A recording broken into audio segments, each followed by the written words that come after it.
দেখো বন্ধুরা, আমি এই চুড়িদারটা তৈরি করেছি। একটা দোকান থেকে ছিট, আমি কলকাতার দোকান থেকে ছিটটা কিনে নিয়ে এসেছি। নিয়ে এসে একটা কাস্টমার বানাতে দিয়েছে।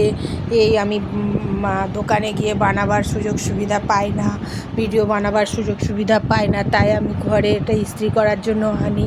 তাই আমি তোমাদের ভিডিও করে দেখাচ্ছি এটা কেমন লাগলো, কেমন লাগছে বলো।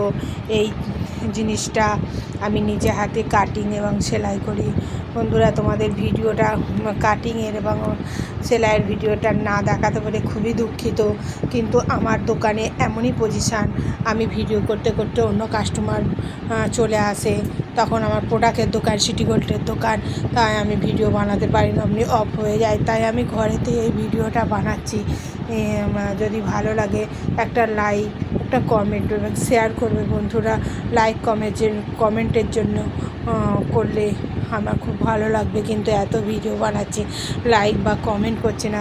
চুড়িদারটা যদি খুবই ভালো লেগে থাকে তাহলে তোমরা করো। আমি নিজের মতে এই যে বোতাম দিয়েছি, এখানে হাতে একটা অফিসারের আর কি ম্যাডামের চুড়িদার, যদি ভালো লাগে তার সঙ্গে এই পাটিওলা প্যান্টটা করেছি। পাটিওলা প্যান্টটা তোমরা দেখতেই পাচ্ছ, পাটিওলা প্যান্ট, এটা হলো পাটিওলা প্যান্ট। এটা বহুত ঘের সমেত পাটিওলা প্যান্টটা করেছি। যদি ভালো লাগে একটা লাইক বা কমেন্ট করবে ভুলবে না, কিন্তু আমি তোমাদের কমেন্ট এবং লাইকের আশায় থাকবো। থ্যাংক ইউ বন্ধুরা।